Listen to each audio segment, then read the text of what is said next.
In this video, I'm going to teach you how to use and read moving averages. Stay to the end of the video to learn a special TradingView indicator that combines 8 moving averages into one. Moving averages are important indicators because price either finds support or rejection at moving averages. And combined with candlesticks, it can help you make better trading decisions. And actually, I'm going to give you this special TradingView indicator right now so you can set it up. It's going to be called the multi-S for simple, MA moving averages, E for exponential, moving average, BB for Bollinger Band, underscore RBB.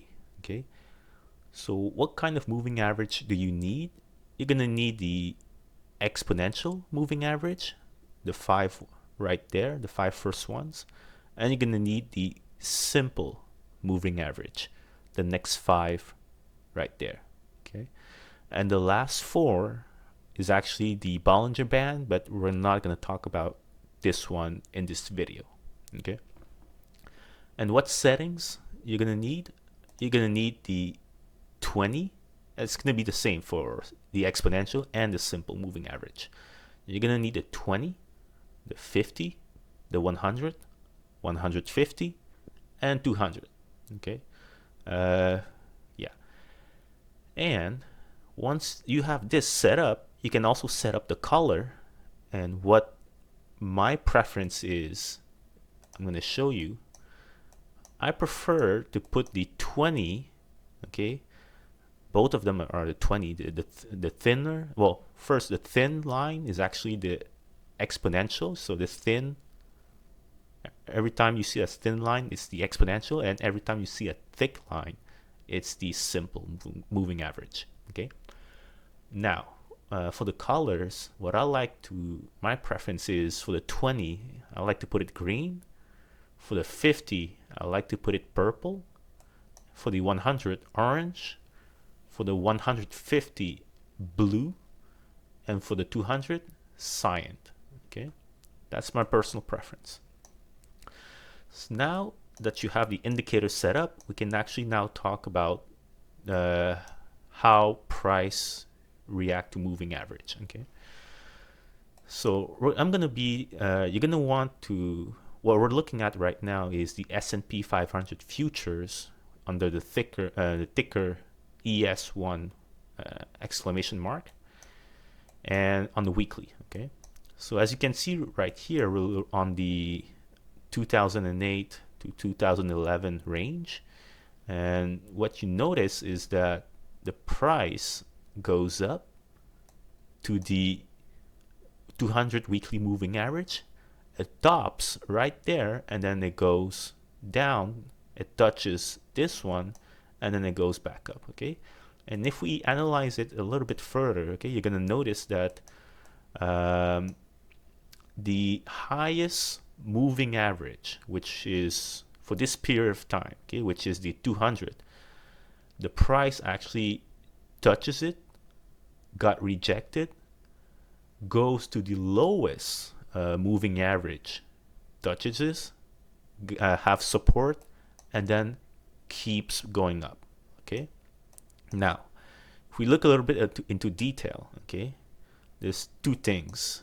First, you're gonna notice in the S&P 500 futures, the candlestick didn't actually touch it. So if you were putting a limit order and then hoping that it would get filled when the price touches it, well, you would have been yeah, it's going to be a deception because it didn't touch it. So this is why it's important to not only look at the futures, you want to look at the sister ticker. And by sister ticker, what I mean is there's also the SPY under the ticker SPY, which is actually the S&P 500 ETF. And here you're gonna notice, if you zoom out, that it does touch it. Okay, but if we really want to go into technically it did not touch it. But if you zoom out, it's good enough. Okay, on the bigger picture, we're gonna say that it did touch it. Okay, so just to that was the first point. Okay, you're gonna want to validate with sister ticker just to make sure that you're not missing the top. If we stay on this ticker, okay, it touches the highest moving average for this period of time. Okay, and if you want to confirm, if you want another confirmation, you can also look at the monthly. Okay, so here it's gonna be on the April 2010, and if you look at the candlestick for April 2010, that's actually a shooting star monthly candlestick. Okay, I know it's green, but it's a shooting star candlestick, which is a reversal candlestick. Okay, so I'm just gonna show you what a shooting.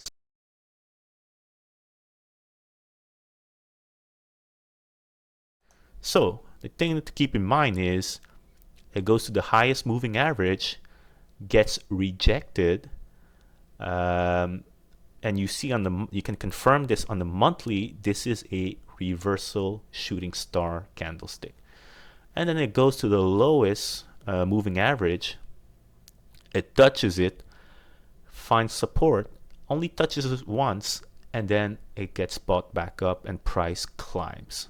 Okay, so that's it for the video. That's really simple as this. That's how you read moving averages. Okay, you just set them up on your chart, and then you watch candlesticks for if they react to it. By react, I mean, do they form a reversal candlestick? And then if they do, well, that's your cue to make a trading decision. Okay. So what's next? What's next is if you actually want to keep listening, the next section of the video is actually bonus. So we're going to look into another way to read the same chart, the same period of time, but with what we've learned from the last video. Okay, so we're going to put into practice what we've learned into the last video. So last video, okay, I said that the first step is you actually want to look out for volume spikes. Okay, so on the monthly for the April 2010, you can clearly see this is the moving average, by the way, for the volume. You can see a volume spike. Okay, this is a volume spike because it is above the moving average, the volume moving average. Okay, once you spot the volume spike, you want to monitor that level. Okay, so this is the May candlestick. This is on the monthly. You notice the volume spike on the monthly, and if you drill down on the lower time frame on the weekly, you actually see one volume spike on the May 3rd and another volume spike on May 17th. Okay, so for both volume spike, what I did was I drew a horizontal line at this level, okay, where at the lowest part of the candlestick where the volume spike happened, and I just keep monitoring that level.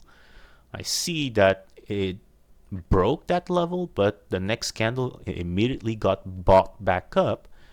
And like I said, you want to be patient and just monitor for a closed candle. Okay, the keyword is you want to wait for a closed candle, reversal candlestick, and we have one right here. Okay, so this is, like I said last video, I mean, this is a reversal candlestick. This is a bullish engulfing. So if you were waiting for this candlestick to close, you can actually, like Friday, just before the close of market, you could have bought a position, and you've done really well after that closed reversal candlestick that happened right at the volume spike level. Okay, so there you go.